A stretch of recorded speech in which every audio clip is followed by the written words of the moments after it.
All right, good evening, everyone. It's 6 o'clock, so we will go ahead and start our regular meeting of the Board of Education for April 6th.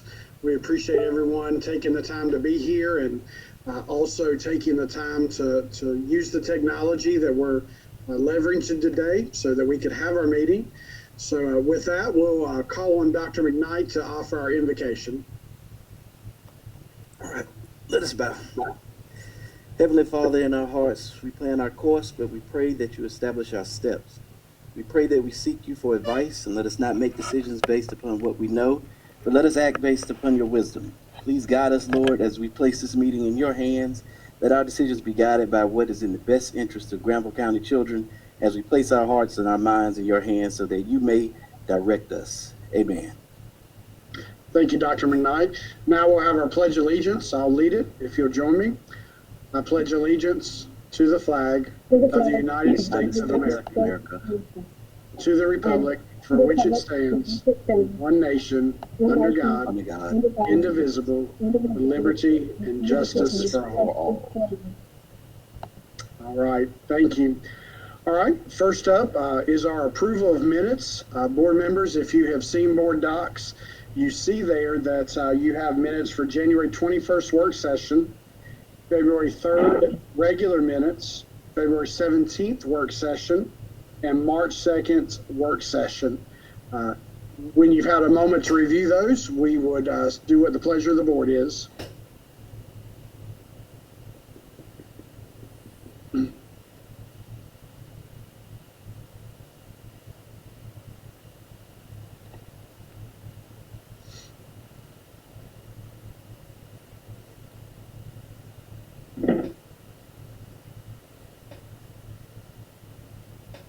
All right, when you're ready, if there are no corrections, we'll take a motion to approve these minutes.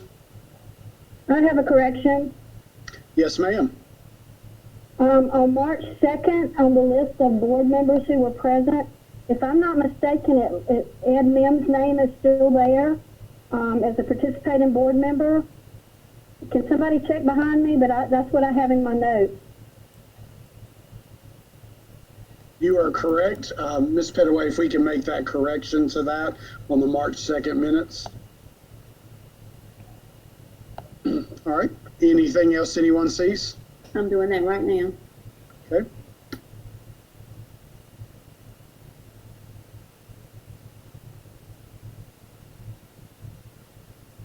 All right. Any other corrections or additions?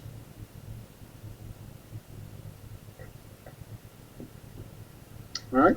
If not, board members will take a motion to approve with that correction.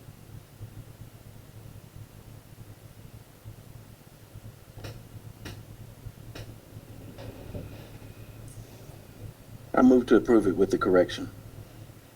All right. So we have a motion by Dr. McKnight. Do I have a second? I'll second. All right. And a second by Ms. Allred. So we now have the motion before us is to approve the minutes for those dates with the correction of the March 2nd. For our votes tonight, folks, we're going to do a roll call vote just to make sure that we have that correct for Ms. Pettaway. And so what we'll do is we'll go around where you typically are on the table. So if you will say yes or no when I call your name. Ms. Allred? Yes. Mr. Rivers? Yes. Dr. McKnight? Yes. Mr. Peace?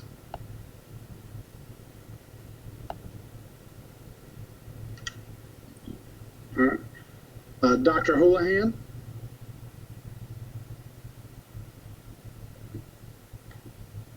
All right. And Mr. Udy? All right. Madam Attorney, can you advise us how we need to handle this kind of glitch?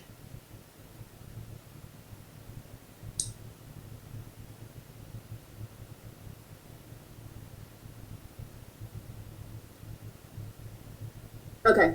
I had McKnight, Allred, and then Rivers. I think that perhaps what we ought to do, we haven't heard from Mr. Peace at all, so I don't know that we would count him present, but this Dr. Houlihan well, no, I do see Mr. Peace showing up as being participating. I see Mr. Peace participating. And Dr. Houlihan, that may be him back. Right, I am back. I'm on my phone. Okay, great. Is it possible to perhaps text Mr. Peace to see if he needs some tech support? Or call him for somebody to... Gwen, are you still in the meeting? Yes, I will give Mr. Peace a call. Because I see that he's there but muted. Dr. Houlihan, how do you vote on the, we just took a vote on approving the minutes. Yes, that's fine. And I had the same problem as Mr. Peace. I could not unmute. So I just dropped that and called by phone. Okay. Thank you. So I think that's 4 in favor, Mr. Richardson. Yes, ma'am.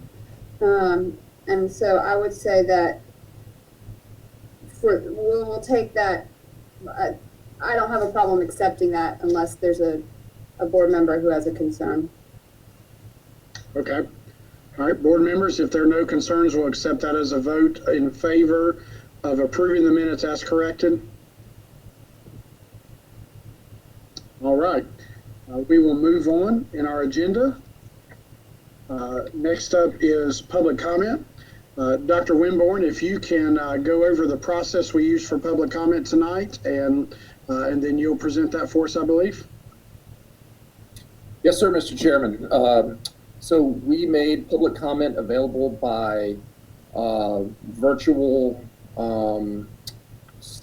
sign-in this afternoon from the hours of 2 to 4 o'clock. It was publicized that Mute my, I lost it and I couldn't unmute it. Oh, great. Is that Mr. Peace? That's Mr. Peace. That's Mr. Peace. Okay, perfect. Can you hear me now? Yes. Yes, sir. He's not sure how to unmute himself, so maybe we just ask him to be really quiet and not mute him. That's fine. May we get him to vote on the minutes while we have him? Mr. Peace, we weren't able to hear your vote on approving the minutes. I voted yes. Okay. Thank you. Mr. Chairman, as I was saying, we advertised a process for members of the public to sign up for public comment tonight between the hours of 2 and 4 this afternoon electronically. No one took advantage of that opportunity, so there are no public comments to share at this time. Okay, thank you, Dr. Winborn. Madam Superintendent, do we have any adjustments to the agenda? No adjustments this evening, Mr. Chair. Okay, then if you're ready, we'll hear your superintendent's report. Thank you. Good evening, everyone. Good evening, Mr. Chair, board members, and community. I would like to begin this evening by saying hello to our Granville County Public Schools community, our students who have become online remote learners, to our parents and guardians who have become homeschool facilitators of learning, and to our neighbors and friends who have become supporters of equipment, necessary tools, babysitters, and helpers of our learners. Everyone has pulled together under unprecedented conditions, and our district thanks you for the emergency roles each of you have played and continue to play. At this point, we know students will not return to school any earlier than May 18th. That is a Monday. But we will continue to keep you posted as it relates to our governor's announcements. Please know we miss seeing the faces of our students, educators, guardians, and friends who frequent our buildings, and we'll do our very best to keep everyone updated as much and as quickly as possible. Now, I would like for everyone to join me in taking a special moment to commend our Granville County Public Schools educators for the many roles played in making certain students have their basic needs as well as their academic needs met the last couple of weeks as our country, state, and county deal with this national pandemic. I would like to extend a heartfelt thank you to absolutely everyone who continues to keep students first. Your kindness, generosity, human care, and concern has not gone unnoticed and remains genuinely appreciated. We have fed on average over 3,000 meals daily, and today we fed 3,100 meals and over 70,000 meals since this national crisis began. Next week, I am grateful our community volunteers, which consist of many people from many different walks of life in our community, will lead this effort for our district, and they will do so through the 17th of April. Meals will be provided at 6 locations throughout the county, and you will hear more about this tonight. And McDonald's in both Oxford and Creedmoor stepped up to the plate on the very first day without hesitation. Our child nutrition and transportation departments will resume our district service on April 20th.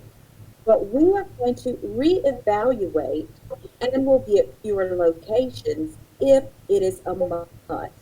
We will definitely go to 3 days a week after spring break, and we'll be getting more information out to everyone. Please be on the lookout for more information to come. It is our pleasure to make certain the children in this community are well taken care of. But since all of this began, Granville County Public Schools has been working in a variety of ways. We've been working to get devices in the hands of as many students as possible.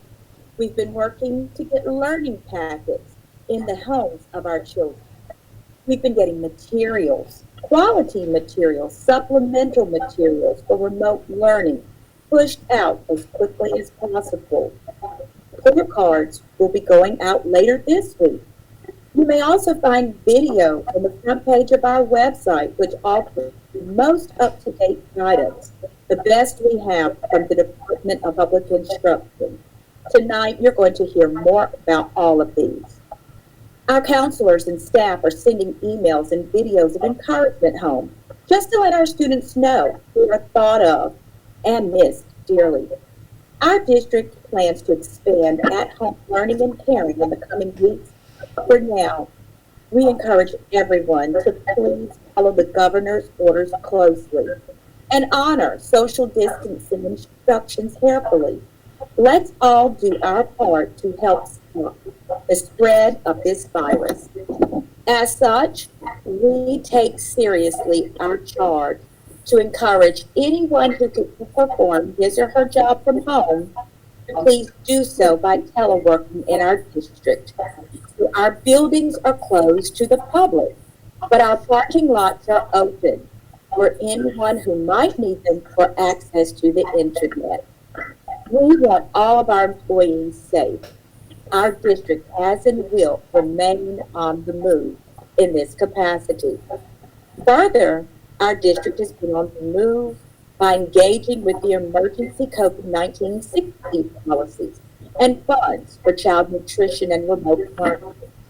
Today, I'm also pleased to share that the check was done for the Creedmoor Annex. That work has been underway for many months, and that work is going to allow us to continue addressing many critical needs: security, fencing, access issues. The money that was running out would be replaced by these funds.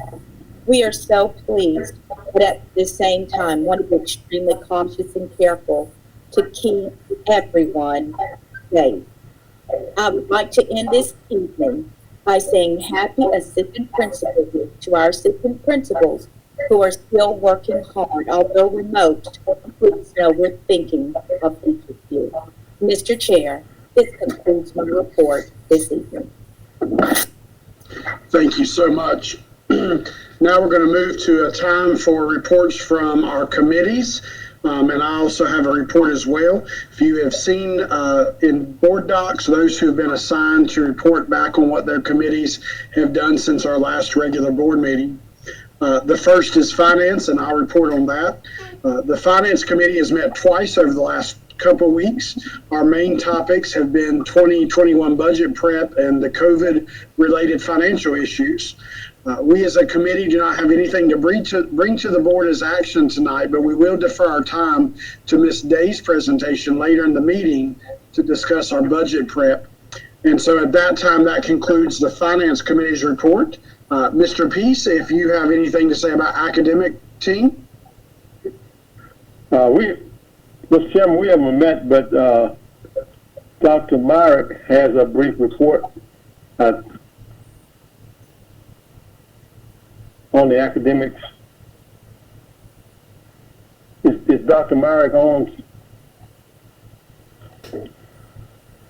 Yes, sir, I'm here. Okay. Would you like me to do that now or during later in the meeting? Is that part of your academic team presentation, Dr. Myrick? Yes, sir. Okay, then we'll hold that for that time on the agenda. Okay. All right, and now, Mr. Udy, if you're with us, we have operations.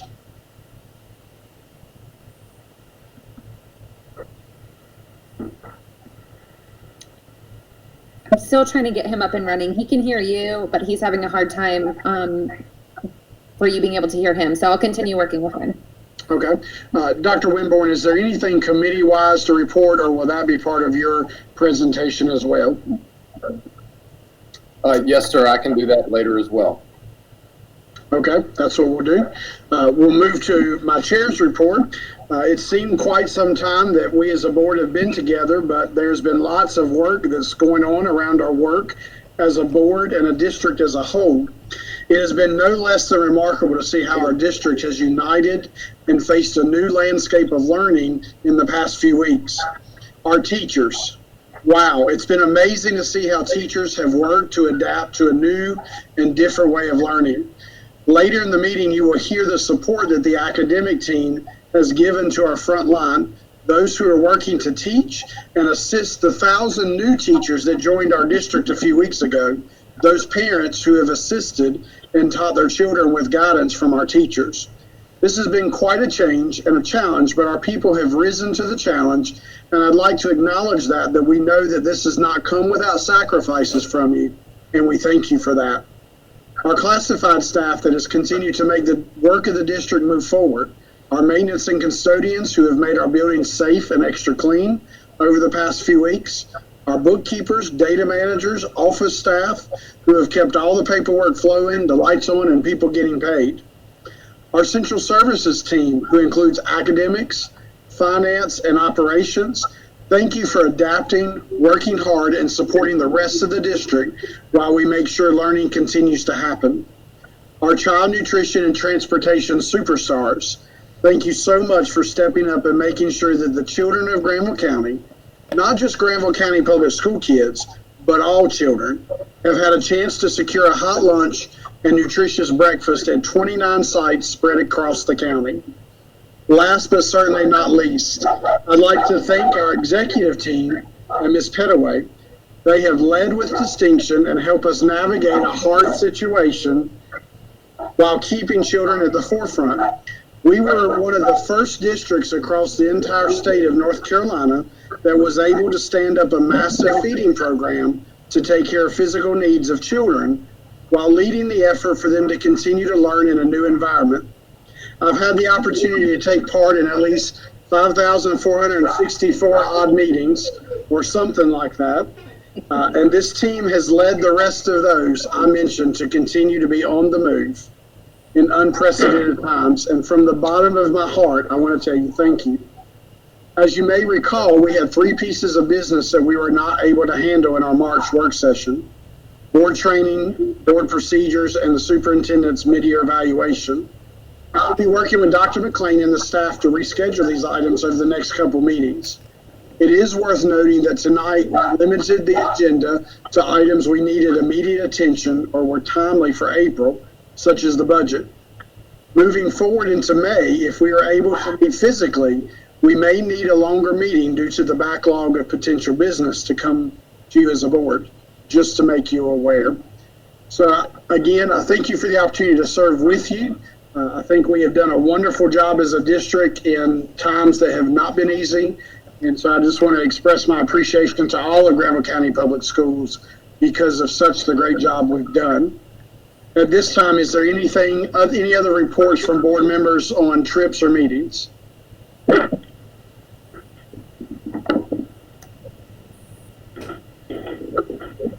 All right, hearing none, we'll move on to our agenda dealing with policy. We're going to have a state of emergency update and response from our executive staff. Dr. McLean, if you'll lead us off. Absolutely. Thank you, Mr. Chair. Yes, our entire state is under a state of emergency, and our district's response to that has been astronomical. We had to move swiftly and without very little direction in a quandary of ways. What I'd like our board and community to know is that we take the governor's orders seriously. I am in weekly meetings with other superintendents across the state. Everyone in the executive team, I promise you, is attending their weekly meetings. And the importance of that is to make certain no rock goes unturned to ensure our district is remaining in compliance. So this evening, you are going to hear information in each of the areas, operations, academic, and finance regarding where we are with regard to this COVID-19 response. One of the most urgent responses about 3 weeks ago we realized would happen was the fact that our entire district was one of the districts remaining that had not yet taken the required 5 days of ABL for spring break. We were fortunate not to need to use these days as the result of a hurricane this year, nor did we have a bad winter, and we did not need to use the days for that. So the days were still remaining intact. But as one could imagine, this will not be a typical spring break week as in years past. So the days will be April 10th through the 17th for our staff. Next Friday is a holiday. It is a holiday, not a part of the ABL days employees based on the law of the state of North Carolina, but it is attached to the break nonetheless. The community was asked to step up to make certain the children in this community did not go hungry, and they have not disappointed at all. But we're asking any and everyone who'd like to volunteer that week to please do so. I don't believe people show up to get meals if they aren't hungry. With all of the businesses, large businesses that have closed or have had layoffs, the turnout of 3,000 to 3,500 meals per day that are being given speak volumes of the magnitude that exists in our community. So at this time, I'm going to ask our chair, Mr. Richardson, who has helped with this project of feeding for spring break, to give us an update. Thank you, Madam Superintendent. I just want to go over a few kind of facts where we are with a few things. As Dr. McLean said, we were asked as a group of community leaders that involved our local mayors, elected officials, churches, businesses, individuals to come together. We had a meeting that all of you got an invite to a couple of weeks ago to begin starting this work surrounding this. What was communicated to us was that we were being asked to step up April 10th through the 17th in such a way that we could help our community children be able to receive those meals during the time that our staff was taking that much deserved and needed and mandated break. So April 10th through the 17th, our target is to feed right at 3,000 children at 6 sites, as well as our 2 local McDonald's restaurants. The huge contribution from Jeff Andrusik and his company of 500 meals daily will be coming through his drive-thrus. We will prep and package and distribute 2,500 lunches and 3,000 breakfast bags at our 6 sites. The total cost is estimated at $52,000. We've had approximately $32,000 committed at this time by local churches, businesses, and individuals, which has been incredible to see the community step up. We have a little over 3 or 4 days to gain the rest of that ground, and so I would encourage you to use your influence and possibly even yourself make a donation towards that project. Our per meal, per child cost is roughly about what Granville County is feeding currently. Right now, we are in a real need of volunteers at our distribution sites, especially Cradle Elementary and Stovall Shaw Elementary in the northern part of the county. If you're interested in making a financial donation, that can be done at Union Bank in Creedmoor, Oxford, by making a check out to the Flat River Baptist Association, who is housing the money for us, and informing the teller that is for the Spring Break Lunch Project. You may volunteer by checking out the link on the district website as well as Facebook. Again, we appreciate the community as they have stepped up so well to help with this project. We are excited. We're starting our countdown down to Friday morning at 7:30 when over 100 volunteers will begin their work for that week to be able to feed those children. If any board members have questions about that, we will answer that now. And if not, then we'll move on to the next part. So do any board members have any questions about the Spring Break project?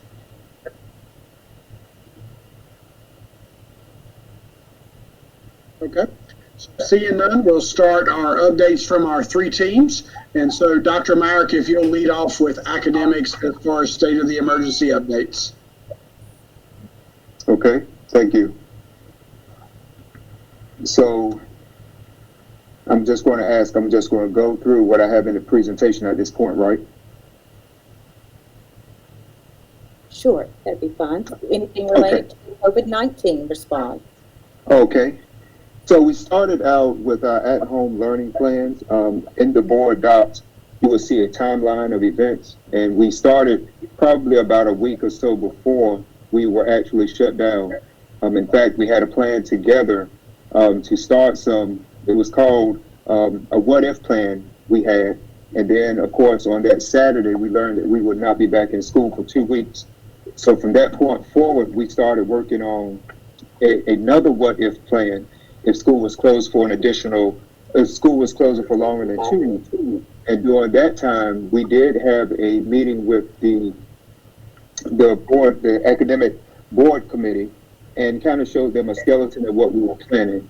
Well, since that time has passed, we have developed our full plan, our full at-home learning plan.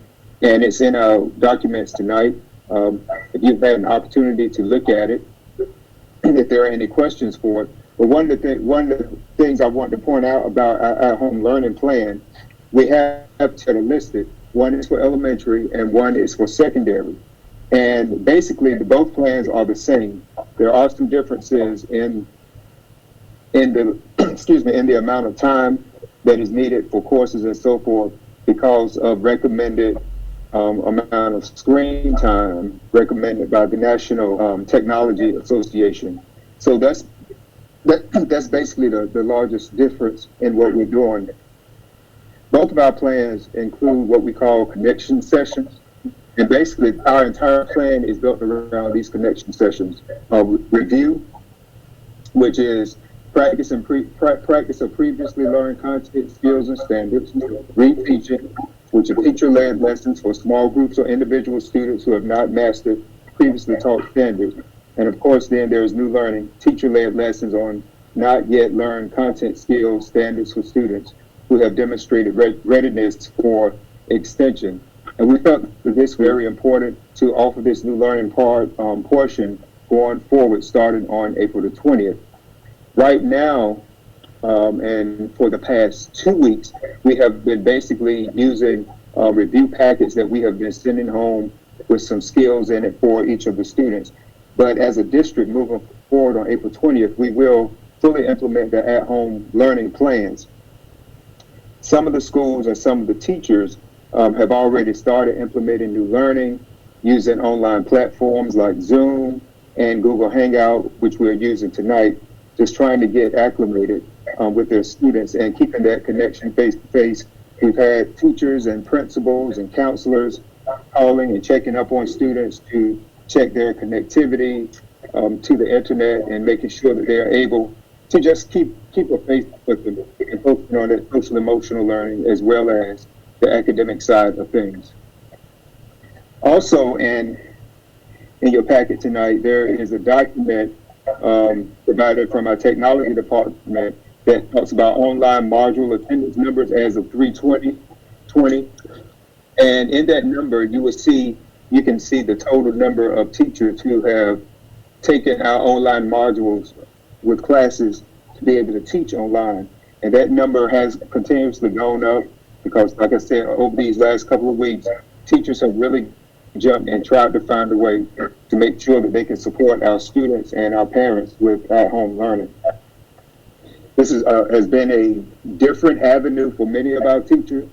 However, if you remember, we have a group of teachers called our digital stars who are focused on flipping their classrooms, doing the blended model style of teaching.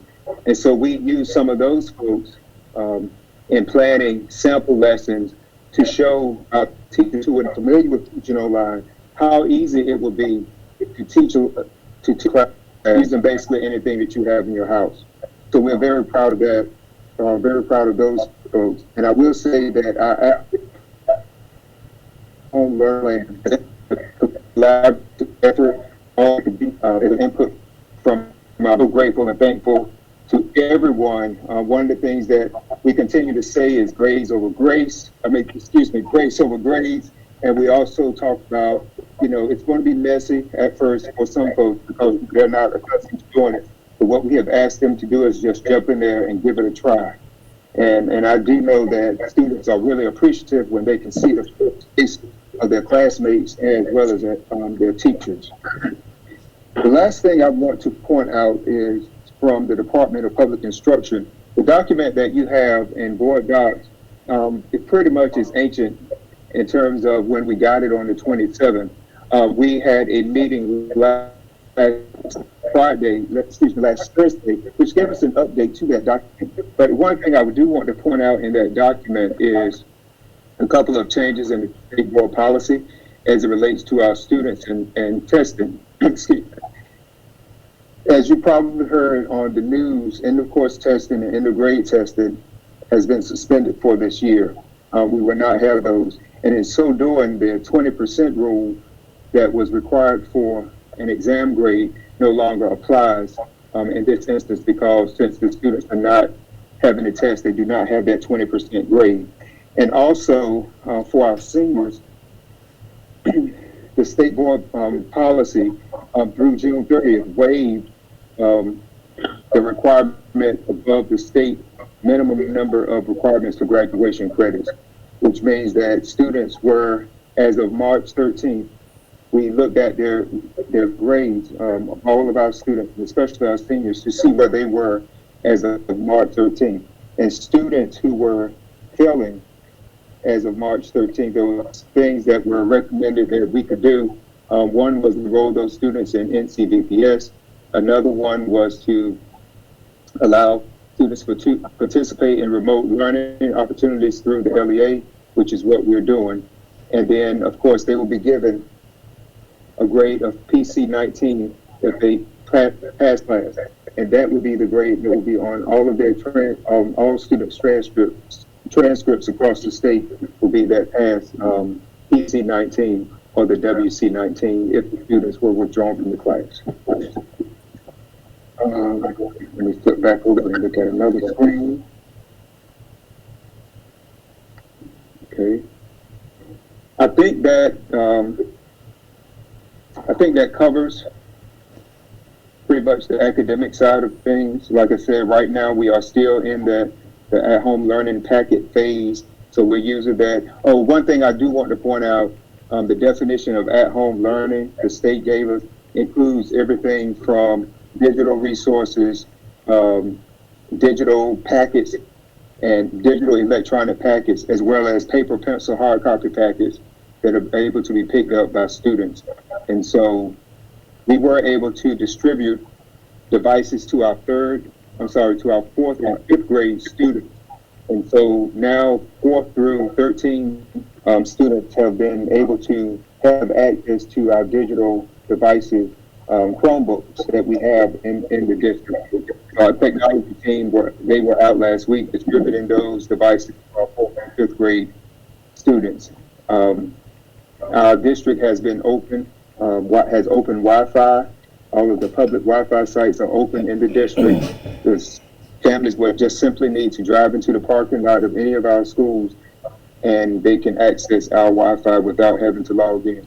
So that's another piece that we're doing to just try to make sure that we're reaching the needs of all of our parents and our families and students throughout the district.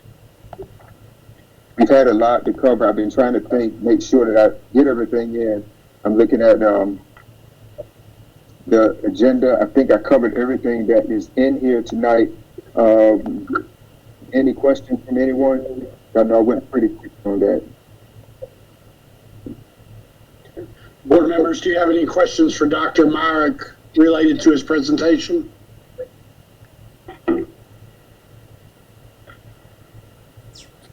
Mr. Chair, I have a question. Yes, Mr. Rivers. For Dr. Myrick, for the kindergarten, first and second graders, looking in the presentation, I know we've done things for 3, 4, and 5. Is the plan there mainly just hand out materials that they'll pick up from the parking lots, or what's the plan for the really young grades? Thank you for that. What we're doing for the young grades is very similar to what we're doing for the other grades. It's just that we don't have devices to give those students in those lower grades, but we have a list of digital resources that parents can access with their children at home if they have the internet and a device at home that the children can use. But also we are using telephone calls as well as video conferencing calls to make sure that we are able to reach all those students. Because even though we have given out devices to our students in the district, there are still some students in our district who are unable to access the internet just because of where they live. There's simply no connectivity in those spots where they live. But in terms of our lower grades, we have offered those services through various online platforms, and many of them the teachers use them in their classrooms during their regular teaching. So those are things that the parents can access. And also the Department of Public Instruction has teamed up with UNC School, UNC TV, and they have rolled out a list of resources for students in their early grades as well as through 12th grade. So those are available to you on the DPI's website. Thank you very much. I appreciate that. Is there a way when this is all over with, we're back to normal, and we all obviously pray that will be very soon. Is there a way we can do a lessons learned and see what we did really well and what if this ever should happen again, heaven forbid, that we can see what may work better or what worked really well? Absolutely. In fact, the academic team, we have already started those conversations about thinking about next year and just how this unfortunate incident has really opened up many avenues for us, being that our district is pretty much one-to-one, 4 through 12. We're looking at just how can we do this in the coming school year without it having to be a crisis situation, to make sure that we're testing out everything that we're doing. So yes, we're definitely reviewing. In fact, we have weekly meetings and we talk about things that are going well and areas where we're kind of tripping up in places, and the principals are giving us feedback, and those we're trying to navigate with them to make sure that we are meeting the needs of our students. Thank you so much. Very impressive what you're doing, and I look forward to hearing how it's all working out, but very proud of what you're doing. Thank you. Okay. Board members, any other questions for Dr. Myrick?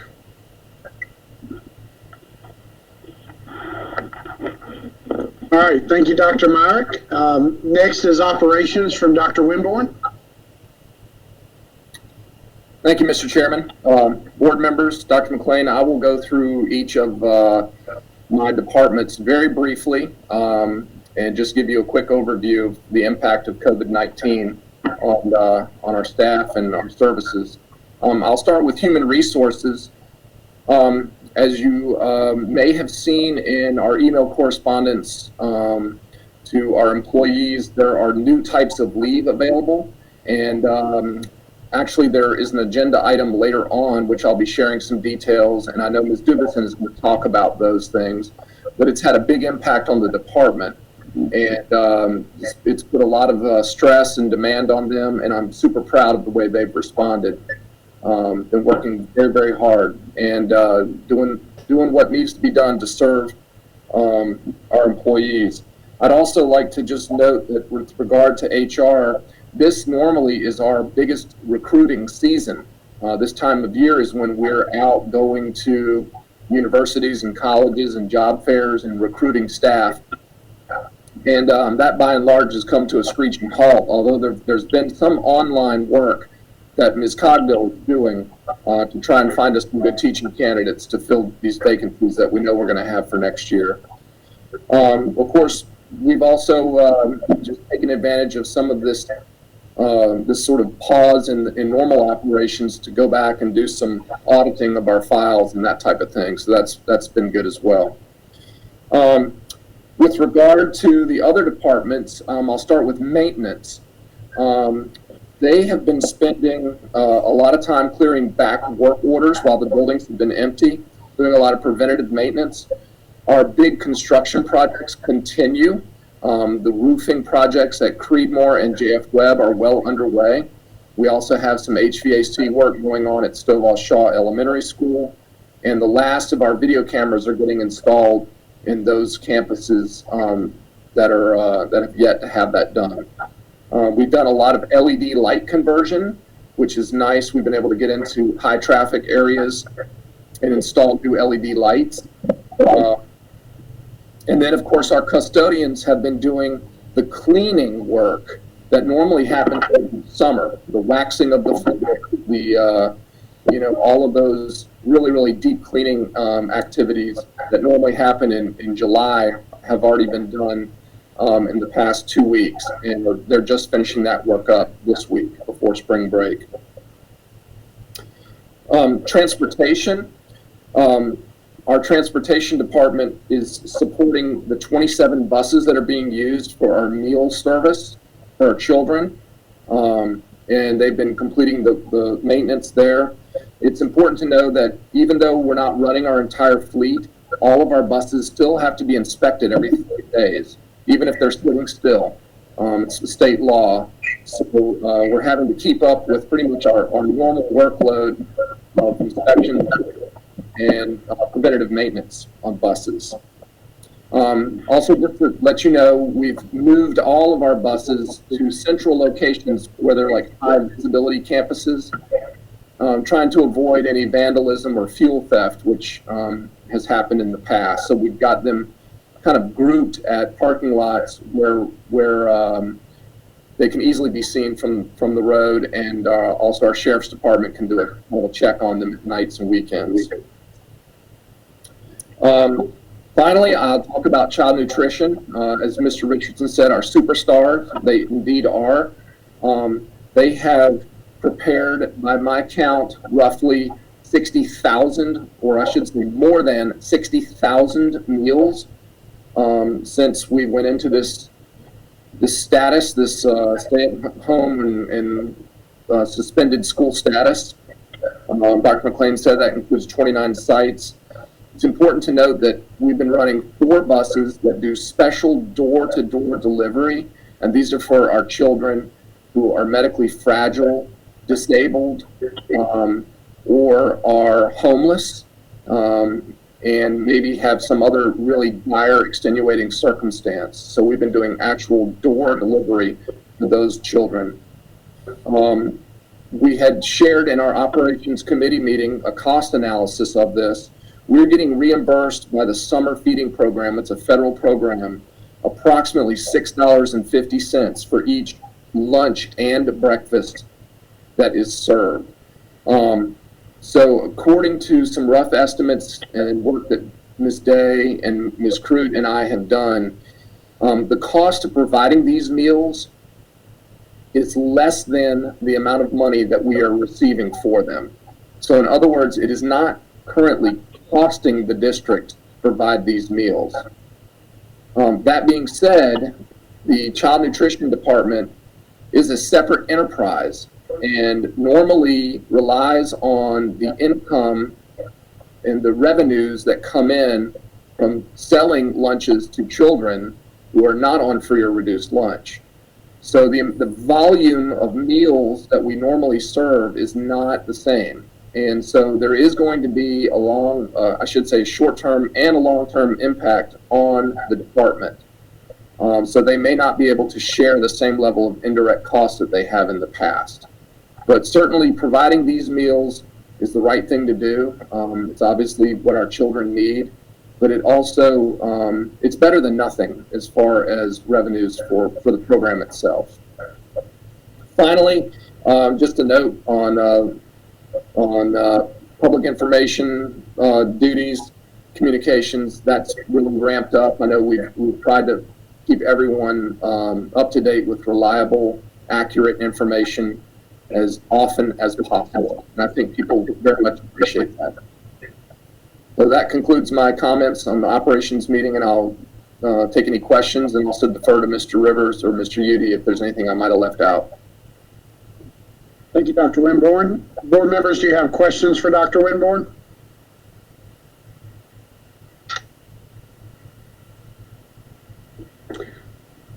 Okay, thank you, sir.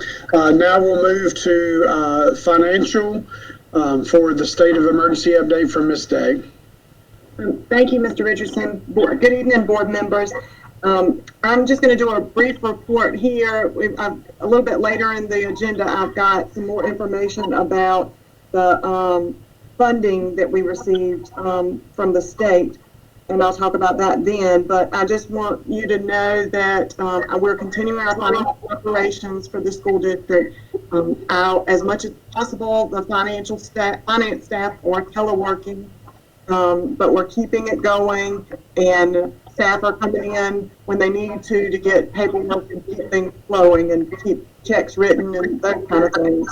I'm working closely with Dr. Winborn and his staff. Our payroll staff is working closely with them as far as coding leave and that kind of thing, and making sure that that's done. That is a big effect on the April payroll.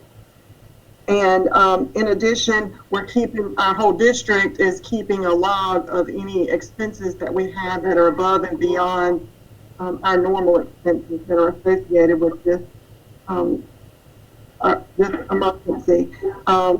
We have a lot of different departments that are purchasing things within their budgets, but we're also keeping a log of any of those purchases, principals, schools, any of that are coming out of their budgets. And as I said, later on in the agenda, I'll be giving an update about the COVID-19 emergency funding that we received from the state. I'll be glad to take any questions. Thank you, Ms. Day. Are there any questions from board members?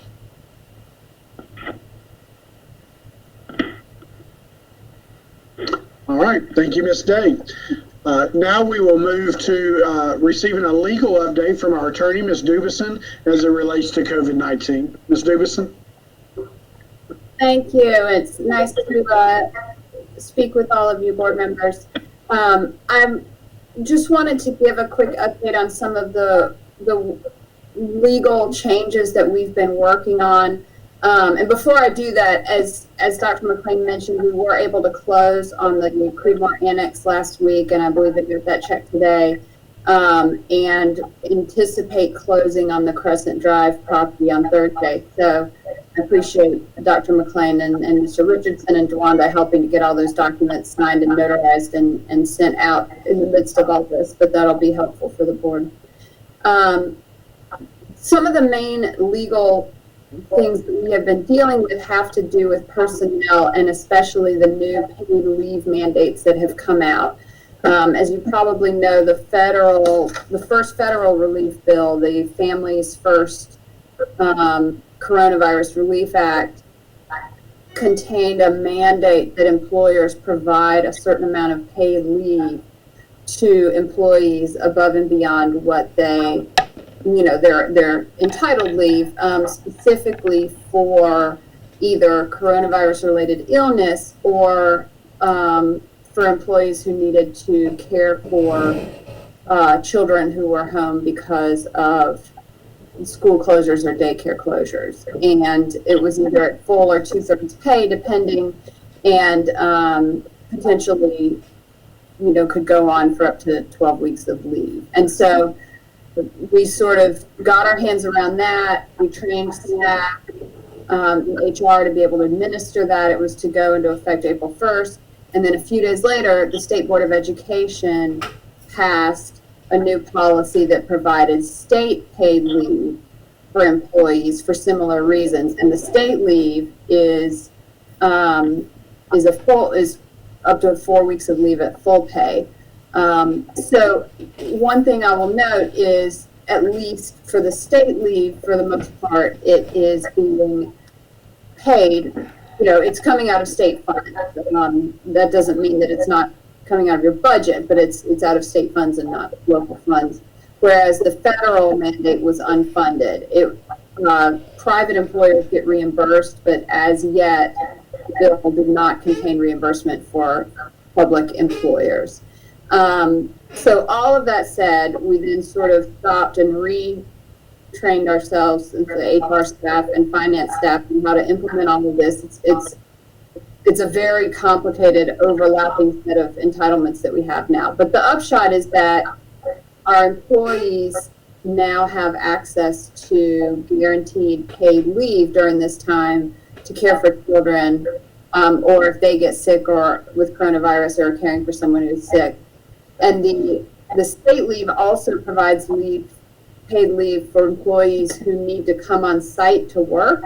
So your child nutrition, your custodial that can't telework, but who will fall into the category of high risk. So that's anyone over 65 with underlying health conditions or weakened immune systems, or and so those folks are entitled to take paid leave and not come to work. And so that's a lot of, I know some of you probably gotten concerns from the community, as I know the staff have, of, well, my grandmother works in the cafeteria and she couldn't be going to work, but she has to go to work to get paid.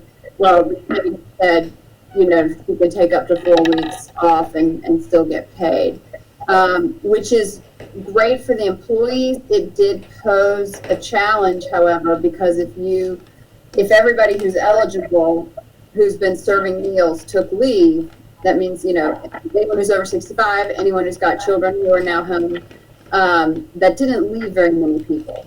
And so that's where the proposal came in from Dr. McLean and the senior staff to pay this time and a half, or to do a pay supplement for folks who are willing to continue coming in and not take the paid leave. And to my understanding, that has worked this far. So it's something where the HR and payroll staff, while teleworking, have been extremely busy because there's all these new requests for leave, and they fall under categories that we haven't used before. And you get 168 hours of state leave, and then you can have this many hours of federal leave, and then this many hours of FMLA. And some of them have different tax withholdings. So they've been implementing that. And I know Dr. Wimborne was going to get an update on how many folks are taking leave at this point.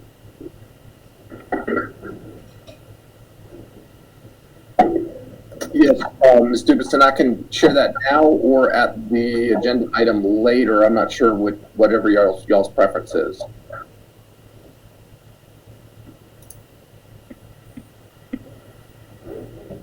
Oh, does that fall under finance? I believe under 9.01, there was something I'm not sure. I could be mistaken on that. It looks like these two overlap, so I can certainly share it whenever you like. Yes, there's an agenda item for that in personnel. Mr. Chair, do you mind if we go ahead and sort of complete the discussion of it under this, because it seems like these two agenda items end up overlapping? Absolutely. That would probably be a little clearer for us. So yes, go ahead.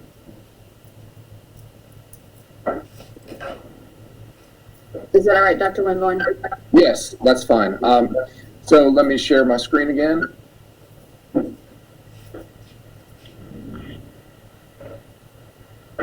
So I'm going to jump down to 9.01, and this is the memo that I believe you referenced, Ms. Tubison, that went out. Mm-hmm. You helped us craft that, Dr. McLean and Mr. Richardson put finishing touches on, sort of helping staff understand how they were designated, and we really ended up separating them based on some language from the state board about mandatory versus non-mandatory. Mandatory meaning that it was mandatory that they actually physically report to work. We have some employees that really cannot perform their regular duties by telecommuting. And an example of that would be a custodian or a bus garage mechanic or our maintenance guys. You know, they physically need to come to work in order to do it. So based on those sort of designations, we created some charts and some guidance for our staff to use and see, and then it sort of outlined the different types of leave that were available to them. And I think these were widely distributed, so hopefully, board members, you got a chance to see some of these. But I do have also a document here that shows, this is fresh, hot off the press as of this afternoon. You can see this date up here actually is wrong. This was updated right before I showed it to you here. But you can see we've had a total of 144 applications for this state emergency leave, and 131 of these were approved. This is done by school, and then you can see central office is here. We have, for example, 1 certified and 10 classified staff who have requested leave. A total of 11 have been approved. Within these school numbers are our child nutrition employees, but just to give you an idea, they weren't pulled out separately. We have about 70 child nutrition employees. 49 of those 70 have approved leave. That number was probably going to be more like 65 out of 70 if the board had not approved the action for the additional halftime hazard pay for them. So we have about 20 or so child nutrition staff who are still working at our 3 sites preparing meals. In addition, just interesting to note, almost all of our maintenance guys are out on leave. Almost all of them qualify. And then transportation as well. We have only 3 people in transportation that are not on leave. Of course, everyone in both of these departments, maintenance and transportation, have agreed to come in if there is a crisis or an emergency or something like that, but they all qualified for leave. And we definitely urge anyone who's eligible to apply and take advantage of this leave as a right. It's their right as an employee, so we support them on that. So this is a snapshot. Mr. Perry wanted me to make sure everyone knew that there are still applications pending that we have not gotten to yet.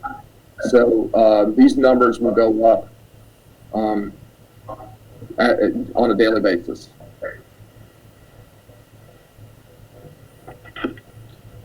Thank you, Dr. Winborn. All right, is that all, Attorney Dubison? Yes, sir. All right, are there any questions for the attorney or Dr. Winborn concerning this piece?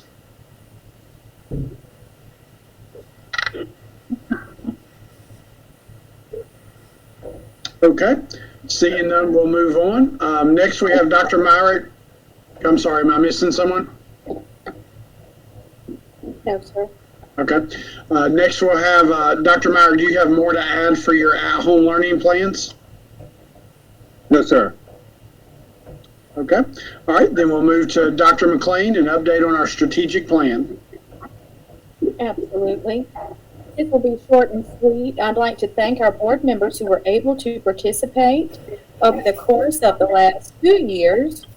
This past summer, we brought this plan to you, and since then, we've had business leaders involved in that process, along with principals, assistant principals, educators, parents, and students who were on our SAC committee and others.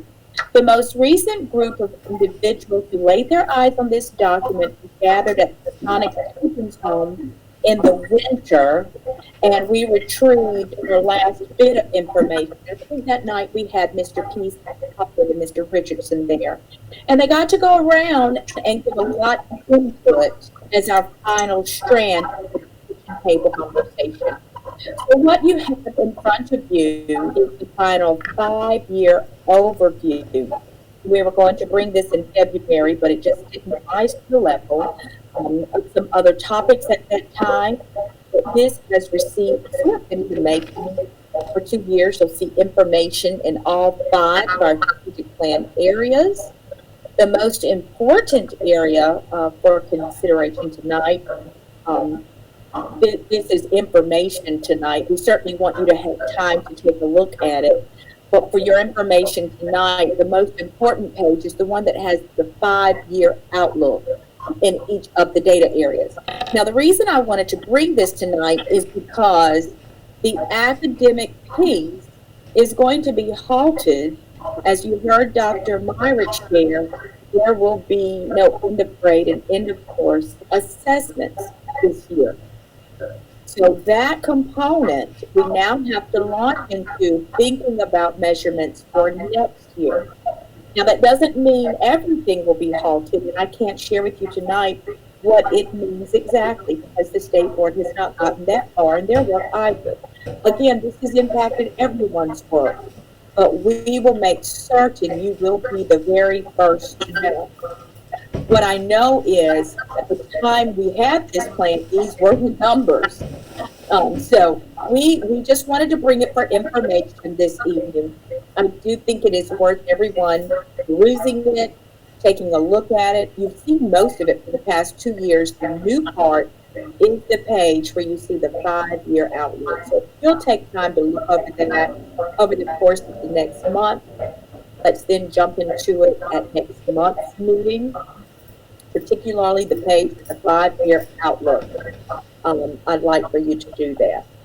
What I'd like to do is to spend time, though, speaking of data, is to take a look at an error that was brought to our attention.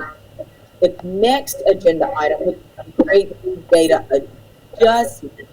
I'll take questions, but I think this is something that hit us since we last came together. It was a surprise to me. It was a surprise to our data department and the academic team. But I think this is of interest to us as well. All right, do we have questions for the superintendent for the strategic plan before we move to that next item? I think it would be nice to note if we could go 1 year without a crisis. That would be awesome. Good luck with that. I mean, we have a joke in our family, but this time it doesn't feel very funny. And I'm sort of, who would have thought? That's the quote in my family. Who would have thought? But this is a real one. Who would have thought? So I thank you. I'll let you stay tuned, but do take some time to come to the It isn't new. There are no shockers there. We've all seen it. But I do have a feeling we're going to have to do adjustments. I'll tell you this, board members, here is where I know we're going to have to go. So there is an entire quarter here at the end of the year for every single grade level. We're going to have to pull next year's pacing. We all know this up front. So our academic team has already begun looking ahead and looking at the work. So has the state. So what does that pacing look like And what will those assessments look like? Now, that is a real conversation right now. Now, when we think about that, for it with that, you know, we have some recalibrating and some thinking to do, and no one has that answer. We just know. No one has that yet. So stay tuned. We know all of this changes every day, it seems, but let's just stay tuned. Thank you, Mr. Chair.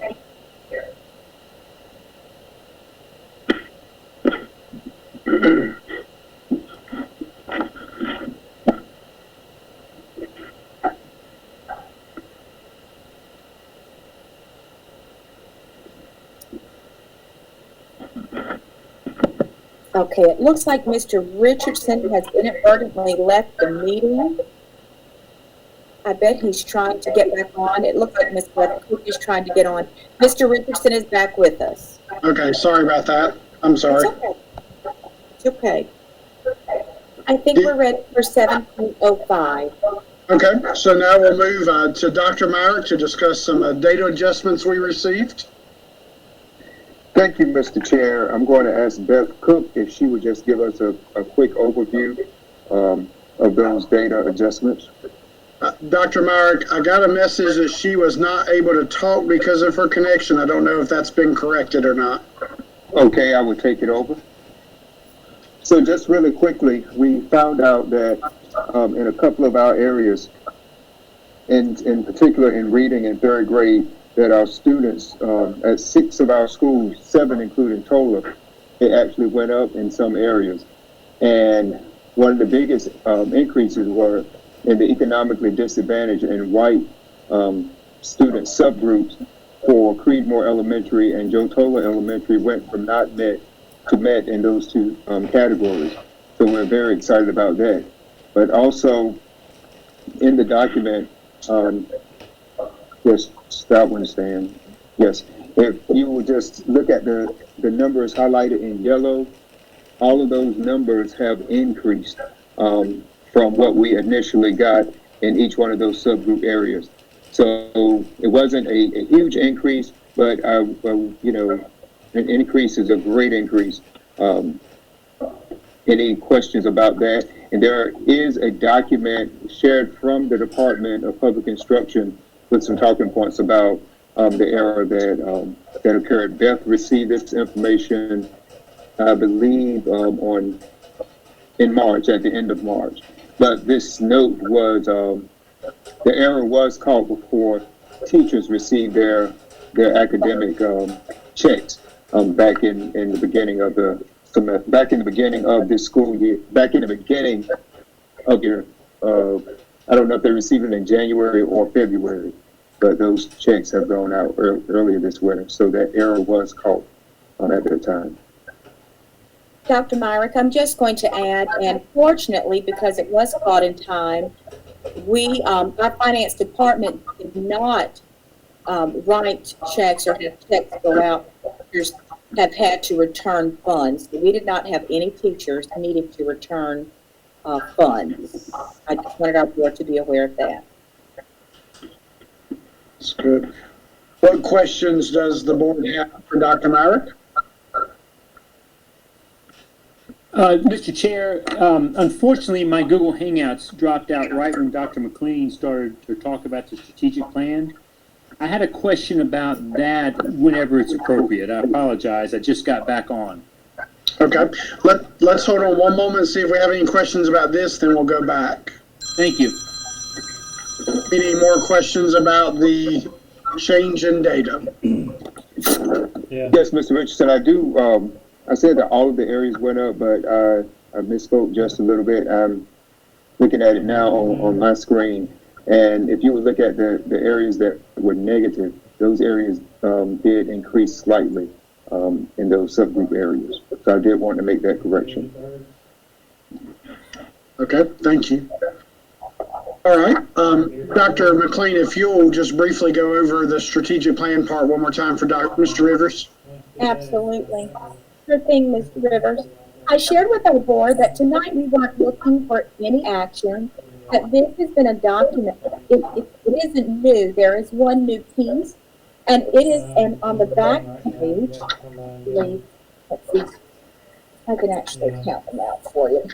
The new piece is 1, 2, 3, 4, 6, and it is entitled Goal Outperform the State Rate of Improvement, which has been our goal this year. And this is a 5-year outlook of what we'd like to be in those 5 areas: academic success, health and safety, human capital management, communication, and fiscal responsibility. Districts should have a 5-year plan, and we've done this work over the course of the last year. We began with the summer. The final was held at the Masonic Home when we had various stakeholders from all of the districts come for the final time and vet it and get final input. So we were going to bring this in February and held up because we had some pressing issues, and we just wanted to go ahead and get it in front of our board. I just wanted to ask the board to take a look particularly at that sheet, and we will bring this back to you in May at the May board meeting. The difference is, now that we know, at least in the academic area, there are going to be some real changes because there will be no integrated end-of-course assessments for this year. We don't know what will occur, but we know that won't be happening this year. So there will be some change there. But do take a look, and this will be one of our topics in May, but we want to go ahead and get it in front of board members. Yes, ma'am. Thank you so much. The question I had on the strategic plan, all I got in my board docs was just that one page with the 5 strategic priorities. Is there going to be a more detailed document going along with this that would show the roadmap of how we get there in 5 years? For instance, academic success might say we're going to improve the number of instructional coaches in the first year. The second year do this, and then say we'll terminate budget there and go to our human capital management and use that. But in other words, some sort of a plan a detailed plan, would that be forthcoming? Did you all not receive, and I'm just going to throw this out, if you have to just put it in the chat or give me a yes or no, did you not receive this page? You all not know? No, ma'am, it looks like we received just the overview of the 5 areas, but it didn't go through the goals. No wonder you don't know what I'm talking about. No problem. Absolutely. We'll get that to you tomorrow. Okay, well, that makes more sense. Thank you so much. I apologize for delaying the meeting, but I wanted to ask that question when you got to it, and then my darn hangouts dropped out. No, that is not at all what you were supposed to receive. You were supposed to receive the 5-year goals with numbers over the course of the 5 years. We'll get that to you, Mr. Rivers. Thank you for that. Thank you so much. Dr. McLean? Yes. Dr. McLean? Well, this time, would you make sure that I get a copy of that, or maybe all the board members need that? Why don't Yes, I believe the thing on board docs was loaded differently, so if we could all get it. Yeah. Absolutely. And since we are not taking it up tonight, why don't we get you both hard and electronic copies? How about that? That'd be great. Great. That'd be great. Thank you. Sure thing. Thank you, everyone. All right. All right, so now we're going to move to finance. Ms. Day, you have some budget amendments. Thank you, Mr. Richardson, board members. Tonight you have several budget amendments from several funds. The first being the state fund, and this is budgeting some additional EC funds we received. Special state reserve, $65,883. Transportation funds, we received $65,508. Third grade reading bonus funds that were mentioned earlier, $44,019. Twice retained funding, $17,050, and an adjustment to our summer camp funds of $26,022. So the total change in the state fund is $190,058, an increase of amount. The second budget amendment that you have is the local fund budget amendment, and this is within the existing budget, no increase or decrease, and is as requested by principals within their school allocations. Then you have the federal grants fund. This is a budgeting additional student support and academic enrichment money, $217, and then 21st Century Grant allotment, $95,097. So an increase in the federal budget of $95,310. The other restricted fund budget is the last budget amendment, and this is budgeting the ABC alcohol education funding that we received from the county, $18,538. I believe received the email about that. E-rate funds received $73,999, and then it's an adjustment to fund balance appropriated in the other restricted fund between that and transportation insurance funds of $5,061. This is an increase to the other restricted fund budget of $97,598. I'll be glad to take any questions. Board members, you have these four budget amendments. Do you have questions? Yeah, this is Tom Houlihan. Under the restricted fund, the technology, the E-rate support, E-rate money, $73,999. How do we use that money? I probably should know, but it doesn't cross my mind right now. How do we use that? No, great question. It's used for the technology department. The majority of it is actually used for our internet service. Those are the funds we receive back, and we spend it on the technology. It's in the technology budget, but it's on the internet service. Okay, great. Thank you much. You're welcome. Okay, any other questions, board members? Okay, this is presented to you as an action item. If you are ready to move forward, we would accept a motion to approve the budget amendments as presented. We would need a motion and a second. I'll make a motion. All right, so Dr. Houlihan. Who was that second? I'm sorry.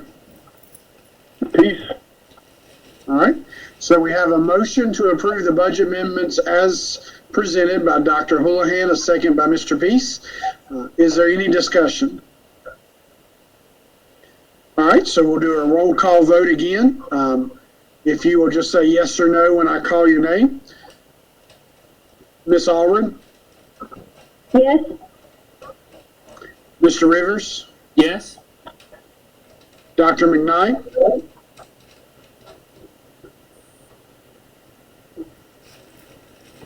All right, Dr. McKnight, are you still there? Okay, Mr. Peace? Yes. Dr. Houlihan? Yes. Mr. Udy? Okay, I believe we have a majority of votes there. All right, if we, Ms. Day, if you're ready to move forward with board travel and financial update. Thank you, Mr. Richardson. Board members, you have the financial update as of February 29th, 2020. At that point, we are 67% through the fiscal year, and our percentages are in line and our expenditures are within budget.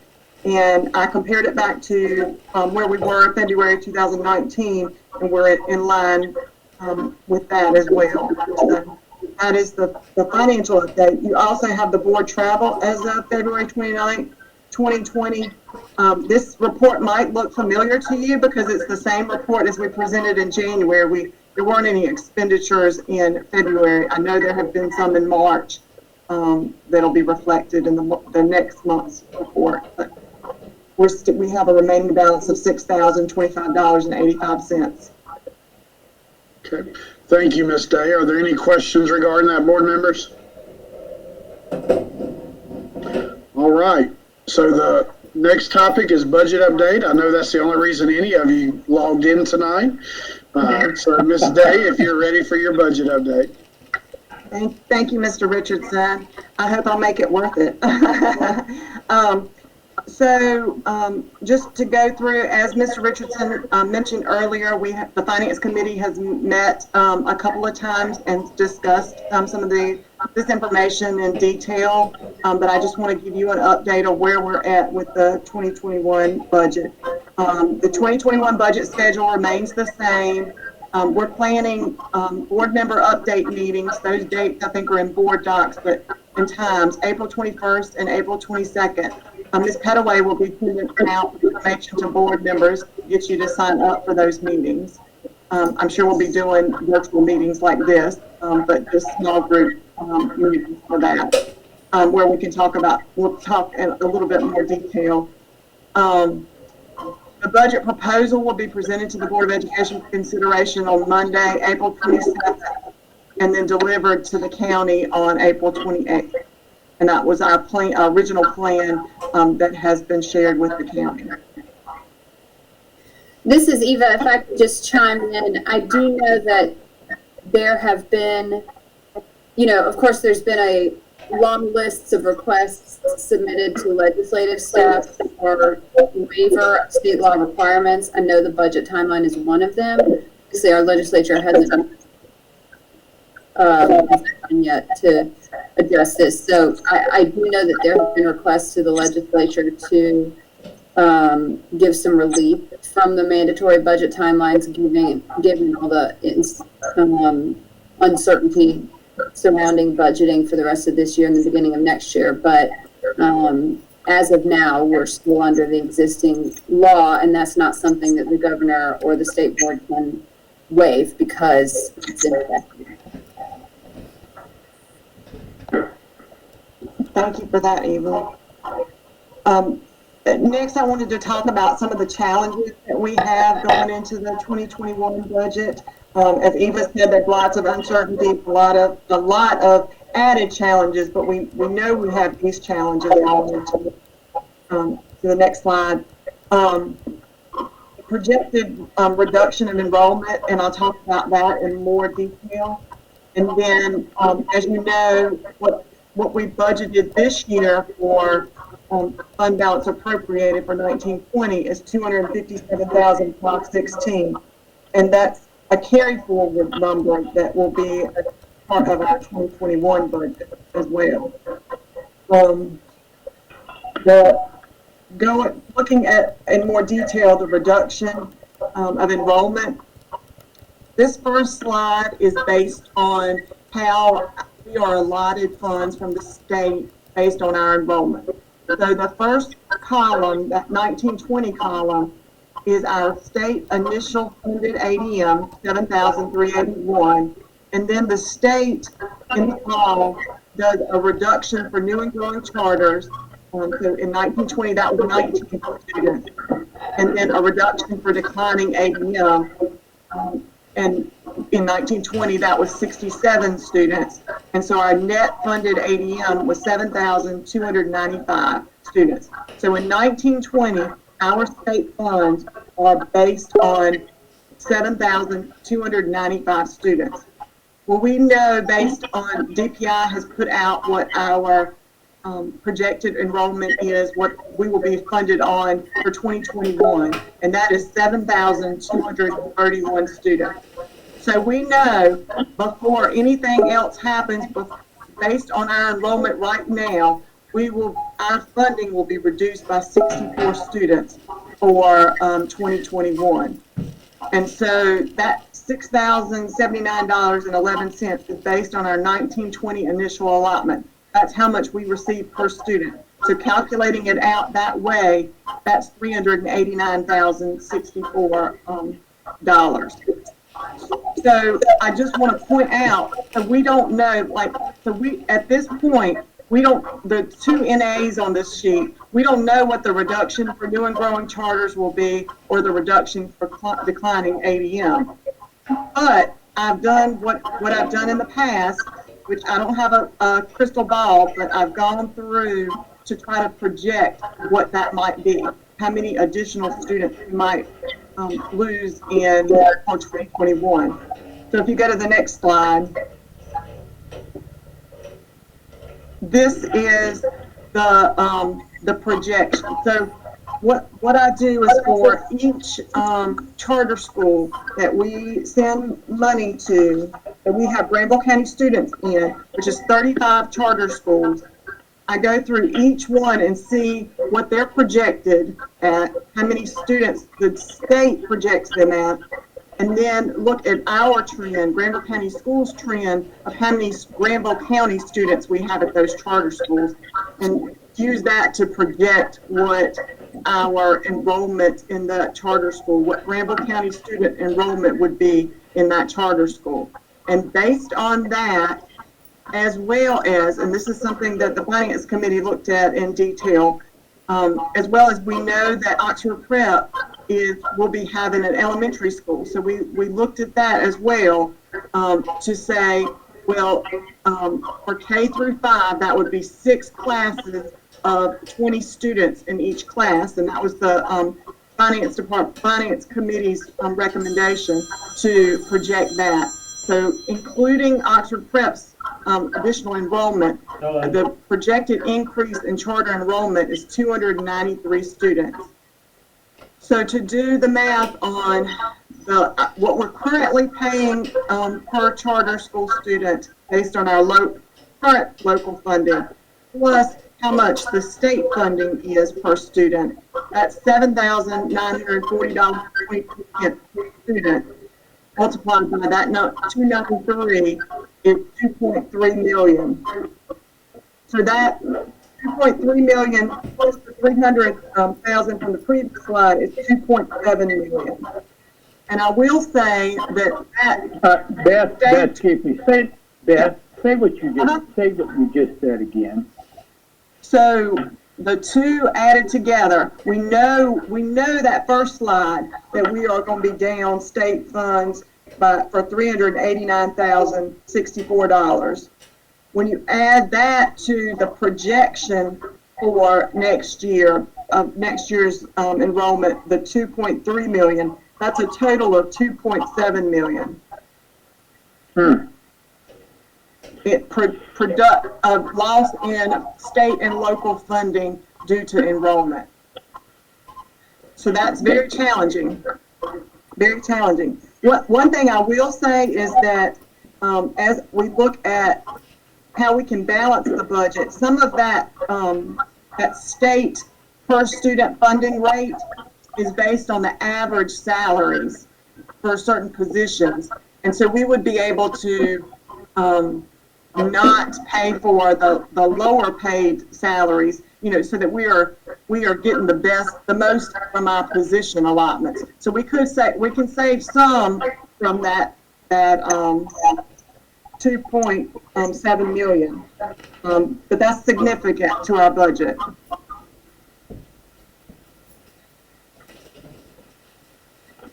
But before I move on for that, other questions about that?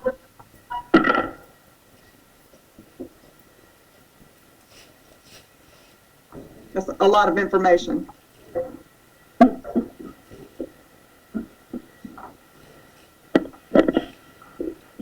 Okay, if we move on to the thoughts about the 2021 budget consideration, the things that we're looking at, if you go to the next slide, this is something that is very, again, don't forget, this is something that is very important for our budget. And this amount was the state mandated salary and benefit increases. And this is something that the county funded for us last year, and is an important just continuation cost. We don't get an additional new thing. It's just to keep our current employees and the rates that those increases, the costs of those rate increases. So for 1920, that number was $923,898. I don't have that number yet for 2021. I think that's a good estimate to look at, but what I will tell you is that the retirement rate is going up by 1.74% based on the 2-year budget that has been out with the retirement rate, and then the health insurance is up by 5.4%. So that will be part of that number. And I know some other districts, and I'm on a call tomorrow with other districts, and I will ask that question, but several districts that I've talked to have used a 2% increase in salaries in their budget. I don't know what that is. I don't know what that'll be. So it's really a number to use to calculate this. So that is the number one most important amount that we ask the county for continuation. Then the next slide is the of the other things that we've been talking about. This is Dr. McLean has been talking about these things. These are not new things that we're having as consideration in the 2021 budget. Increase in employee complement because of the making us competitive with the districts around us. Instructional lead teachers, and then social workers. Those are all items that the Finance Committee is looking into in more detail.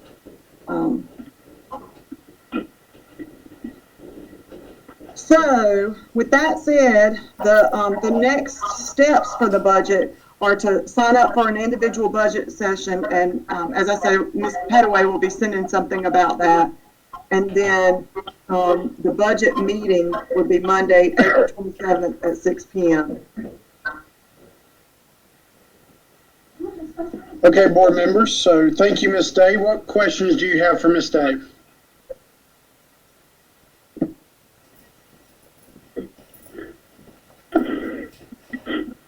I have a question. Okay, Mr. Rivers. Thank you, Ms. Chair. Ms. Day, if we, I tend to believe your projection on the ADM loss. So if we lose $2.7 million, where's that coming from? How do we make up that shortfall? Right. That's a very good question, and I'm working on that right now, to look at specifically where and it's your pleasure of how we do that, but I looked at specifically what money we're losing.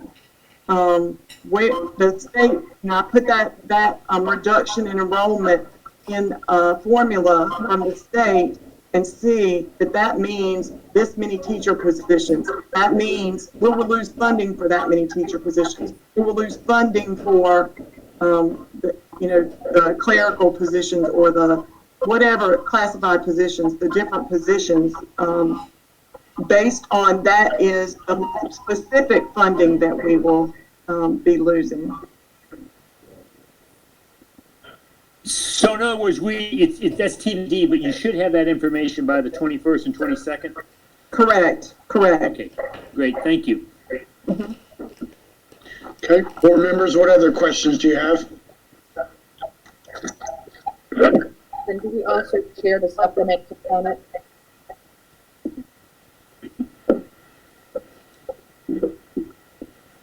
I'm sorry, what did you say, Dr. McLean?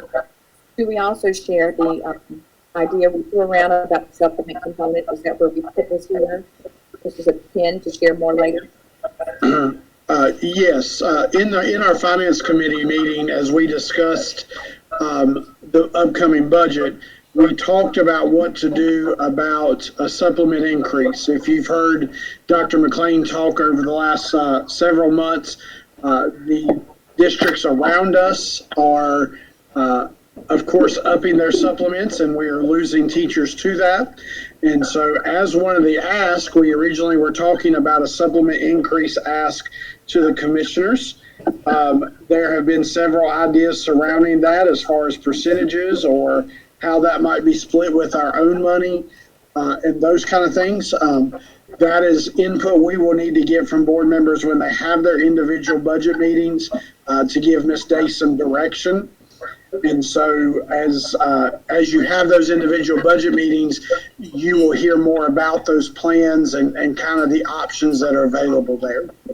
Is there anything that Dr. McLean or Ms. Day would like to add to that piece? No. I think that's well said. We want our board members to come with ideas because you're right. It's a tight book. The forecast is tight. Here is one of the things that I think is most important. When we know that one of our schools will be opening a full elementary school. We did not go on the light into planning. The finance committee agreed with me that we might as well be realistic about what that potentially could look like, and we went worst case scenario as opposed to going to plan. So that has raised the numbers. Now, like Ms. Day said, we don't have the crystal ball. We don't know if it will or will not happen, but we'd rather play with worst case scenario than not prepare for it and it occur. So we did want to just clarify that. Okay, board members, any other questions? I do want to remind you that as Ms. Pettaway reaches out to you, it is very important that you sign up for these virtual meetings so that you can have that information and be best prepared when we come back in the middle of this month to be able to present that to the commissioners. So, Ms. Day, thank you so much for that. I believe the next item is yours as well, lottery funding application. Yes, thank you, Mr. Richardson. Board members, you have, as has been requested every year, this is an annual process that our board and the county commissioners approve this application. You see in board docs, there's a memo from Steve McNally, the finance director of Granville County, and as well as the application. They are requesting that $554,232.53 be drawn down from lottery funding to go towards debt payment or related to the HVAC and roofing repair funding. This is something that requires both our Board of Education and the County Commissioner's approval. Ms. Day, I have one question. In years past, I believe, and correct me if I'm wrong, I remember on this document, the debt service was going to Granville Central for that construction. Have we since paid that off, and that's why that's moving to this HVAC roofing stuff now? I don't think that, I can find out for sure about that, but my thought is no, that it might be the way that they are using the funds. But I can find out for sure for you on that. Okay. I just remember that from years past, but thank you. Board members, what other questions might you have about this? Mr. Chair, I have a question. Yes, Mr. Rivers. Ms. Day, and this may be a dumb question, but I just didn't understand. I don't know this. If I read this correctly, and tell me if I'm wrong, the HVAC money we got was a loan only? We have to pay that back? Is that what this is? Well, this is, the county uses the lottery funding that's allocated for capital to pay off debt, to make debt payments. So I guess what I'm saying is the HVAC and roofing work we did because of the mold problem, then we got the $15 million from the county commissioners. That was just a loan? Is that what you're saying? I think it was, maybe it's an allocation. No, I mean, we received those funds, but as far as how they use our the lottery funding, since I've been here, the county has used those funds for their debt service related to school related items. Okay, so it's just news to me. I'm just trying to understand. So for Granville Central, our lottery money we got every year went back to the commissioners to pay for helping build Granville Central. And now the lottery money is going back to pay for the $15 million they gave us for the HVAC and roof. Is that what you're saying? Yes. Yes. Mr. Rivers, I think that is one of the misconceptions people complain the most about the lottery, is that the way it is touted is that it goes back into receiving extra funds for school systems, and it doesn't seem that way when it's presented like this. No, it sure doesn't. This is Eva. Yes, just to note, the lottery funds, the statute actually directs the funds to the counties to use for school-related capital projects. So they are not, they always are directed toward the counties, and I suppose the counties could pass them through to the school board, but in general, what happens is that they are used for construction projects that the counties have funded. Okay, so basically just for our planning, all of our lottery money every year is gonna go back to the county because they gave us money we were having to basically pay back. Yes. Right. And part of what the county, part of their basis for how they decide how much capital outlay to give you would be based on their lottery proceeds. All right, thank you so much. Okay, any other questions, board members, for Ms. Day? All right, thank you for that great explanation. So this is an item that needs action from you, board, and so we would entertain a motion to approve the lottery funding application as presented by Ms. Day. If you are so willing to do that, we'll take a motion. I'll make a motion. All right, do I have a second? Second. Okay, so we have a motion by Dr. Houlihan, a second by Mr. Peace to approve the lottery funding application as presented. Is there any more discussion? All right, if you're ready, we'll roll call for the vote. Ms. Allred? Yes. Mr. Rivers?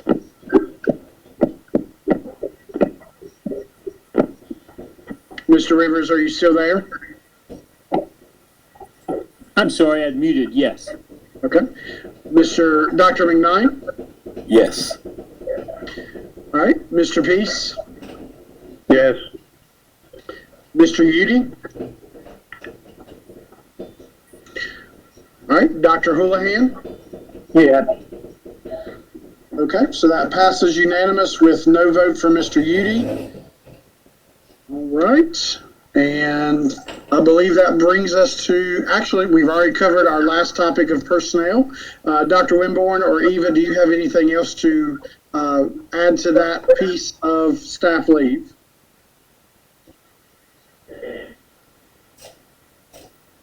No. Okay. All right. Board members, if you note in your agenda that, Sorry. oh, yes, sir. Yes, sir. Go ahead. I believe there was one more item on for Beth.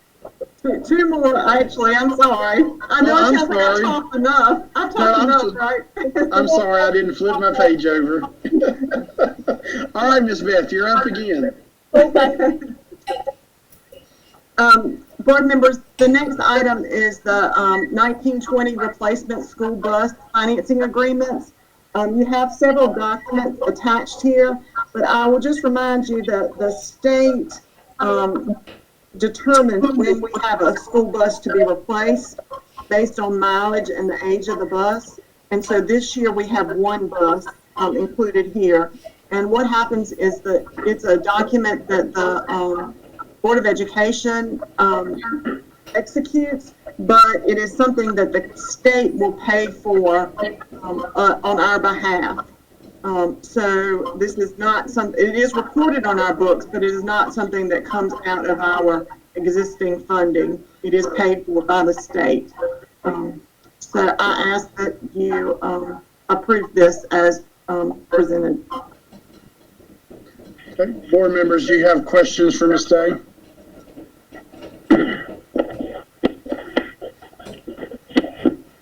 Okay.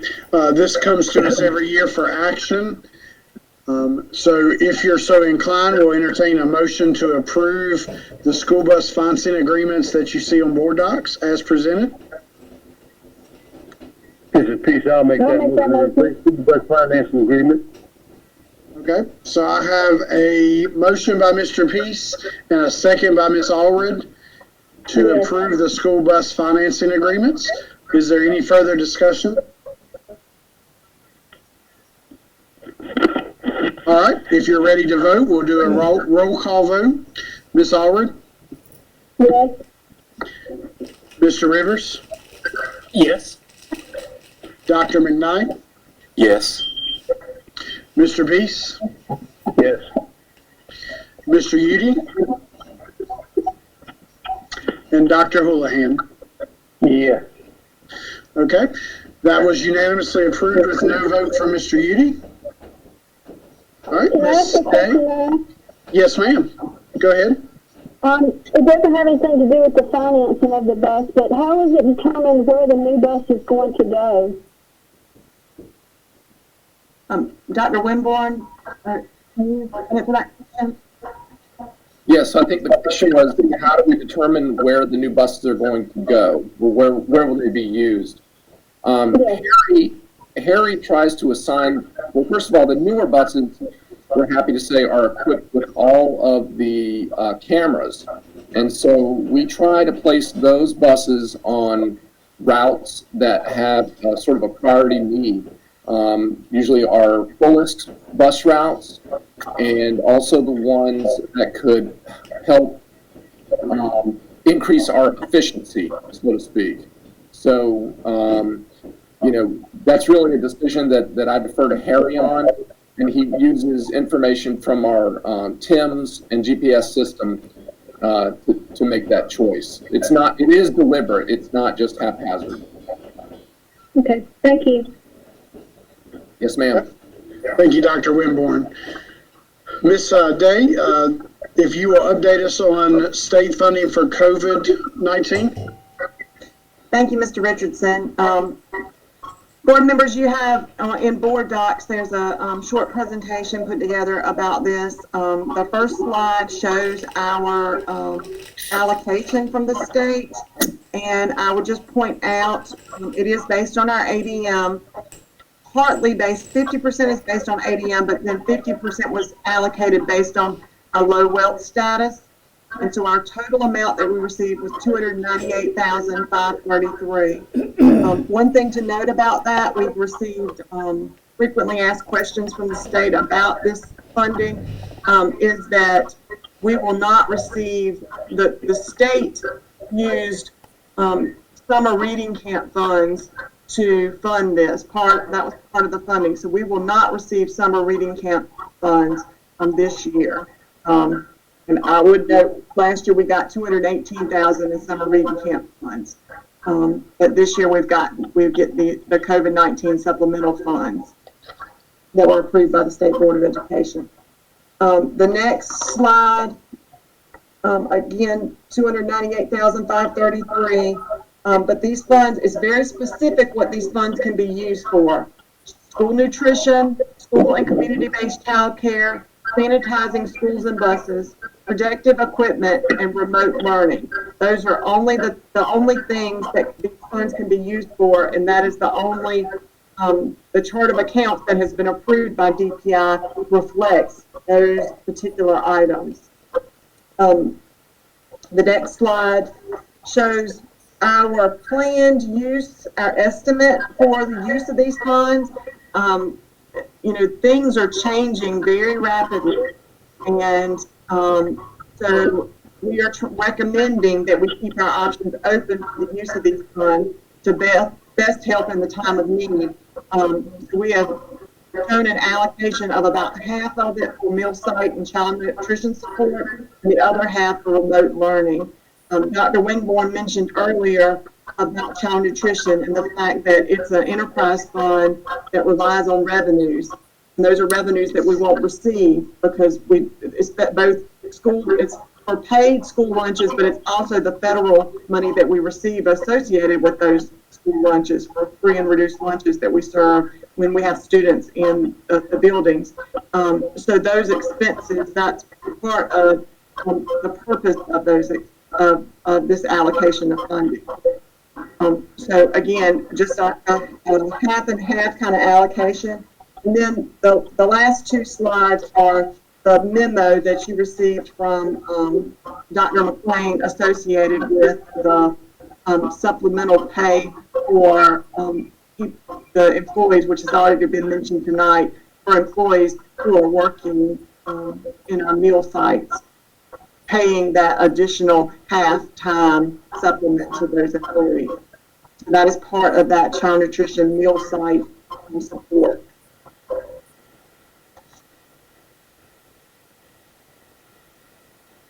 Okay, is there any questions for Ms. Day for that?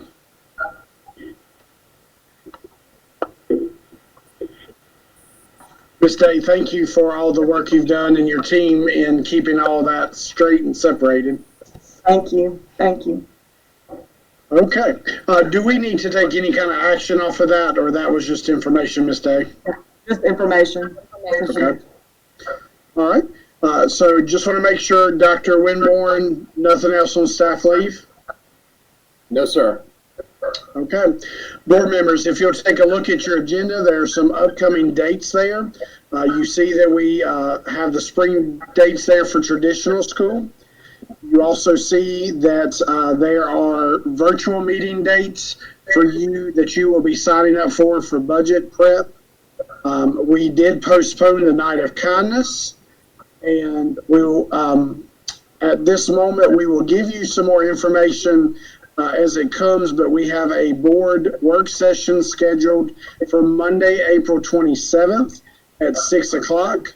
And so if you'll mark that on your calendars, that will be virtual as well. And then we will give you some more information about a regular board meeting. Again, just want to remind you that there may be a backlog of information we need to be able to take care of in the May meeting, so be prepared for that. Do want to remind you that about the community feeding project. If you need information on that, if you want to reach out to the district or myself, again, we are still looking for volunteers and donations for that. Dr. McLean, anything from you? No, I'd just like to thank everyone for their patience and their flexibility. I know it appears as if I'm inundating with information. I will say it's just how quickly things are changing, and I don't want our board or our community left behind. So I will continue to do my best to cipher through and only send you really important information, but at the same time, things are changing swiftly, and it is quite a bit of information. So thank you for working with us, and we just promise to keep you all very much so in the loop and informed. Thank you, Madam Superintendent. Staff, attorney, is there anything you need to add? All right. If there is nothing else, I would like to point out, less than 2 hours, y'all. Good job. And if there is nothing else, we will take a motion to adjourn.